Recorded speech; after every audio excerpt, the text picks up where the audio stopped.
থাকবে সবাই ভীত, হাফেজদের মা বাবা তখন হবে সম্মানিত।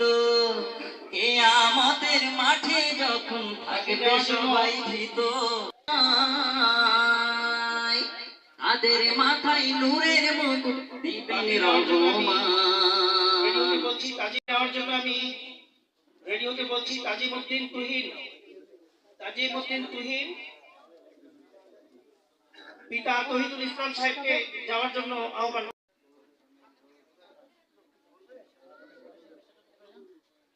যারা বাইরে দাঁড়িয়ে আছেন একটু এই পাশে এসে এই রুমে বসেন, এই রুমে যার অবদান রয়েছে। তারপরে আমাদের মাসুদ, এরপরেরটা কে? কৃতি শিক্ষার্থী স্মারক গ্রহণের জন্য আহ্বান করছি। মহব্বতে সবাই চুপচাপ থাকবে।